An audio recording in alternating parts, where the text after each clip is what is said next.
Hello again, amazing artists. Today we are coming back and we are learning how to create our cardboard castles.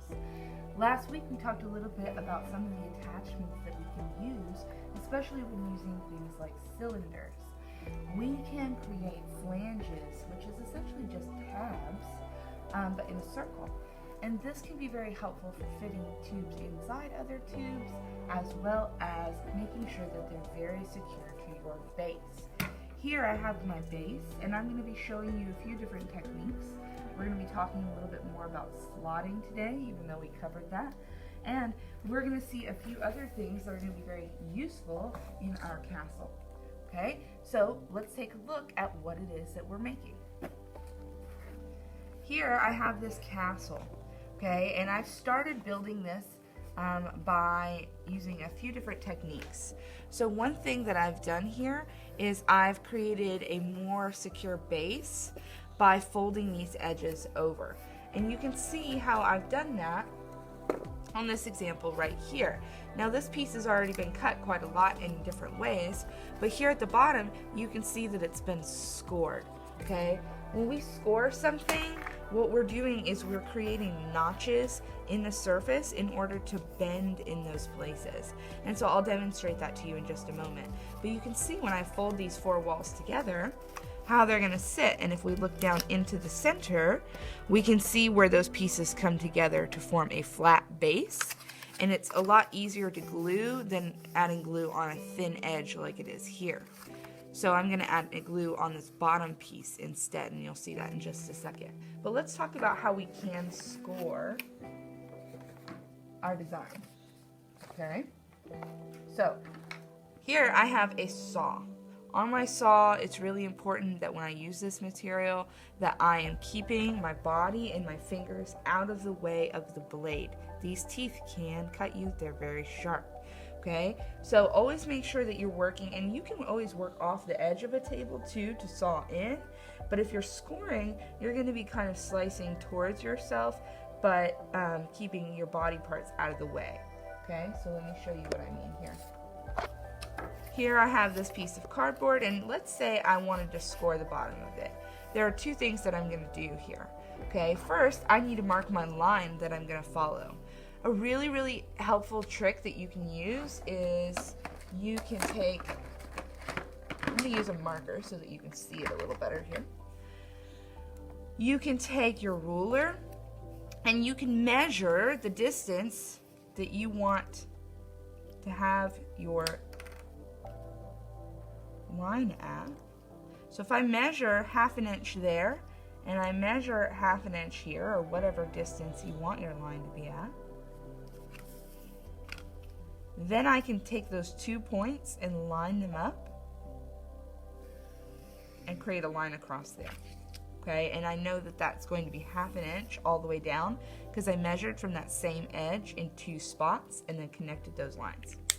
So I'm going to take this saw, I'm going to lay it on its side. If I do it on the tip, notice the tip is kind of blunted. Okay, the tip isn't as sharp as the rest of it. It doesn't have these cutting blades on it. So I'm going to turn it on its side a little bit and just follow that line. Do not push very hard. Okay, if you're scoring, you don't want to cut all the way through your material. When you lift up, be careful that you don't scratch the table. Now you should be able to see if I put pressure on that spot, it's going to bend in that area. And now I can flip it the other way and I have something more stable that I could attach this to. Now, this works better if I have a bend in it. Otherwise, it's going to want to flip, okay? And you can see that here, right? If it's bent, then it's going to stand up, okay? It's holding itself by using these 4 walls. But otherwise, I might need to create some notches. So one way I can do that is just cut in up to that scored line that I just made and create some tabs. Now you can do this also to create some castle lines at the top of your castle, okay? But this is a lot like the flanging that we talked about last week, and I can flip these in opposite directions to get him to stand up more readily, okay? And even without glue or anything, this is now able to stand, and that shows you that that's a very secure connection, okay? That would be a very good attachment to use. So I'm going to go ahead and start hot gluing this piece onto this piece. Okay. If I wanted to, I could make this even taller. I could attach as many pieces as I want. Okay. I'm going to start with this piece right here, and in order to do that, I'm going to form a square. So I'm going to add hot glue here. Remember, when you're using hot glue, make sure your fingers are never underneath the nozzle of the glue gun. Okay, you don't want your fingers to be under there because this glue, when it's liquid, is affected by gravity and it will fall down the edges sometimes. Don't burn yourself. Okay, I added a thin line onto that, and I'm going to push this together. One thing that can be really helpful is if you need to move the glue, okay, because sometimes that happens, use a tool, not your fingers. I know it can be easy if we make a mistake to try to fix it immediately. You don't want to burn yourself. Keep your fingers out of contact with that glue. Okay? So I'm holding that securely for just a minute. And now what I'm going to do is I'm going to attach glue to the bottom. And then I'm going to close up the lid. Okay? So I'm going to add glue to these 4 parts down here, and then make sure I line it up where I want to see it on top. I'm thinking about where it's going to go before I attach it so that I don't run into any issues after I attach it. I think I'm going to put it at the back of that castle. So add glue onto each one of these 4 segments. If your corners overlap each other, you can cut notches out. Here I just cut some triangles out in the spaces so that when I attach it, it's going to be flat. Make sure you get it centered. You can only do this once. It's helpful to have another person's hands when you do this. Work with your partner if you have one.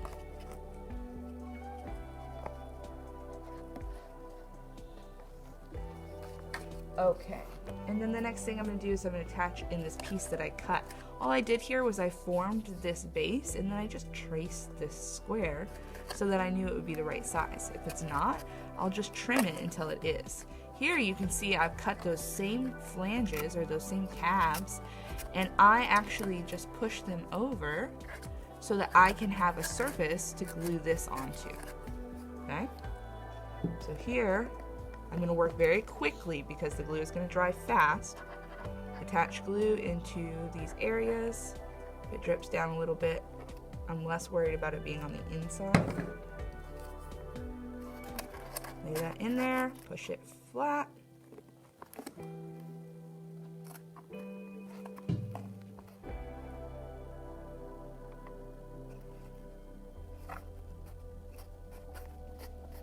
Okay. I want to hold this in place until the glue is for sure cooled down. Okay?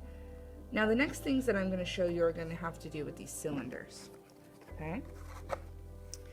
Here you can see what I've done to this other side. Okay? And I've already glued on this extra bit that I wanted to glue here, but you could do that afterwards just as easily. Well, how did I accomplish this? I lined this up with my castle, and you can see right here is where I'm going to mark this. So if we get in really close, you'll be able to see this.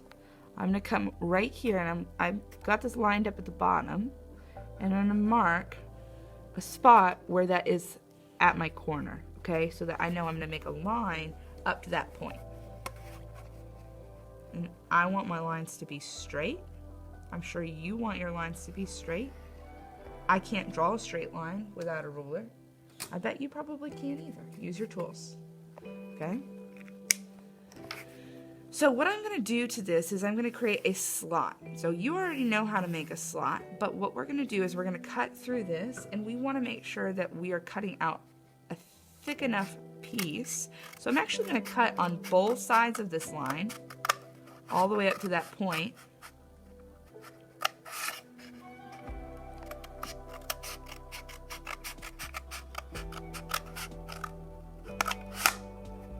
And cut a slot out.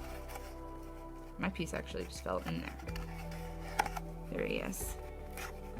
So, just a thin notch. And the reason I want it to be an actual rectangle is because I'm trying to accommodate the width that I see here. Okay? So what I'm going to do now is I'm going to place this notch right on top of the section where I know I want to attach it. And then I'm going to mark on the opposite side. So back here, I know it's kind of tricky to see, I'm going to hold this straight up and down, and then I'm going to mark where my other one needs to go. And I'm going to do the same thing. I would mark a line, but for the sake of time, I'm just going to cut through this. Again, go straight up to that same point.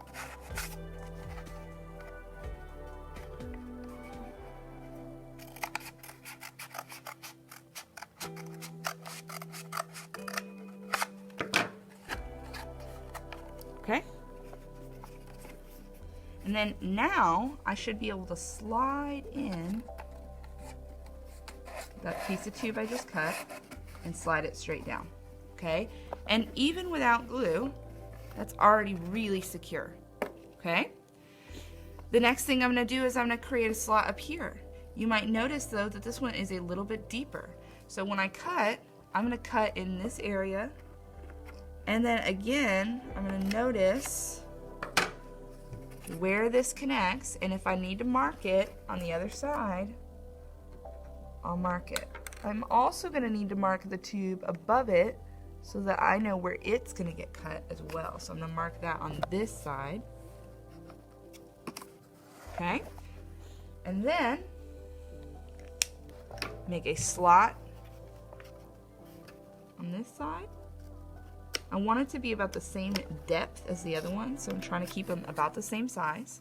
Same thing on this guy, because otherwise the tower on the opposite side is going to be uneven. So I'm actually looking back at my previous tower here a little bit closer to see where that notch should go. How far down did it go? And then I can attach, even without glue, this piece to this piece. Now, if you need to hold something temporarily, you could always use tape. And I'm just kind of sliding those together until I've reached the bottom point. Okay? Now, the last thing I'm going to talk to you about here are the cones. And cones aren't too bad. Here you can see the circle that I used to cut this cone out. And yes, circles, right? I'm going to cut a similar shape here, but I want to show you after I have a circle, I'm going to cut to that center point. Now, how do you know how big your circle needs to be? You can actually measure from the top of your tube into the center of where you think you want your tower to be. Okay, and let's say I want it to be this tall. If it's at 3 inches, okay, if I say I want it to be 3 inches tall from the center, then that means I need a 6-inch circle. That's double that, okay? Because the 3 inches is the middle of that cone, okay? So here, I'm actually going to cut a slot straight into the middle. So this is exactly what I did on my circle, except this piece I've already measured to be the same size as this one, okay? So if this was a circle, I would cut into the center point. If you're not sure where the center is, use a tool, okay? And then I would bring that around and line it up with the other side, and you can see I've made a cone. So I'm just bringing those edges together. And if you find that you have too much material, you can cut in from the other side as well. If you have overlapping material, you can mark it on your cone. For instance, if I wanted it to be like this, all I would do is I would mark it right there, and I would trim it at that point. Now, I'm going to mark mine right here because I want it to be about the same size as the other one. And I'm going to add glue to that. A little bit, okay? Don't squeeze this out onto your fingers trying to attach it. Remember, if you get excess glue, you can use a tool to wipe it off. Hold that cone in place. And then I want to attach this to the top. So all I'm going to do is run a thin line, again, making sure my fingers are never underneath the glue gun. So if I'm going to hold this, I'm going to hold it out of the way. And again, remember to work quickly. One thing that could be helpful if you see your glue start to drip is if you turn it upside down for a second, okay?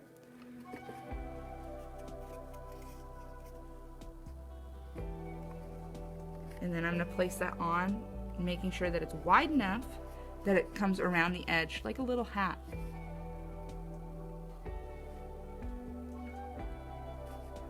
Okay, and there is my castle. Now if I wanted to secure this a little bit more with glue, I can come back and do that. Remember, when I'm done, it might be helpful to glue everything onto a base. I'm going to figure out where I want this to get on here, and then I'm just going to add glue to the bottom and stick it on. I hope you've had fun making this project, and I hope it gives you a lot of really good ideas. And let's start building Amazing Architects.